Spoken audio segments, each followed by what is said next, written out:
ہماری مانگے آواز دو، آواز دو، ہماری مانگے، ہماری مانگے، ہماری مانگے۔ سر آج کے پروٹیسٹ کے حوالے سے ہم یہ بتا رہے ہیں، ہم آج پروٹیسٹ کر رہے ہیں۔ یہ عالمی دن ہے جسمانی طور معذور لوگوں کا۔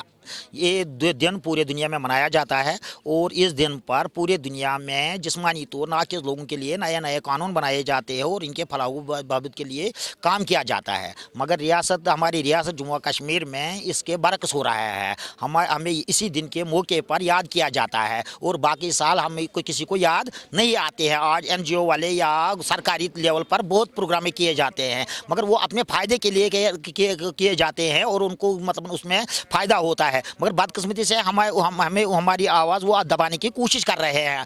تو اس لیے ہم آج یہاں پروٹیسٹ کرنے کے لیے آئے ہیں کہ ہمارے ساتھ جو ناانصافی ہو رہی ہے وہ نہیں ہونا چاہیے، اور ہمارا ڈسیبلٹی ایکٹ 2016 4 سال گزرنے کے باوجود بھی ابھی تک ہمارے ریاست میں لاگو نہیں ہو رہا ہے۔ یہاں پر جسمانی طور ناقص لوگوں کو منتھلی پینشن 1000 روپے مل رہا ہے، کئی مہینوں سے وہ بھی بند ہے۔ اس کوڈ کی 19 میں ہمیں مطلب اس میں بھی کافی مشکلات کا سامنا کرنا پڑ رہا ہے۔ تو اسی لیے ہم آج یہاں پروٹیسٹ کرنے کے لیے آئے اور گورنمنٹ تک اپنی آواز پہنچانے کے لیے جا رہے ہیں، کیونکہ آج کے دن کے موقع پر ہر کسی کی نظر اس دن پر ہوتی ہے۔ تو اسی لیے ہم یہاں کی انتظامیہ اور مرکزی حکومت کو پرزور اپیل کرتے ہیں کہ ہمارے جتنے بھی مسائل ہیں وہ حل کریے اور ڈسیبلٹی ایکٹ کو پوری طریقے سے ریاست میں لاگو کیا جائے۔ اور وہی بھی میں بات کر رہا ہوں کہ ڈسیبلٹی ایکٹ 2016 میں پاس ہوا ہے، مرکز نے کیا ہے، اور 2018 میں ریاست مطلب یہاں کی انتظامیہ نے بھی پاس کیا ہے۔ پھر بھی بدقسمتی کی وجہ سے یوٹی بننے کے باوجود بھی ابھی تک ہم وہ لاگو یہاں نہیں ہو رہے ہیں۔ جتنے مشکلات ہمیں پہلے تھے، مجھے لگ رہا ہے کہ آج ہمیں اس سے زیادہ مشکلاتوں کا سامنا کرنا پڑ رہا ہے۔ اگر آج کے دن کے موقع پر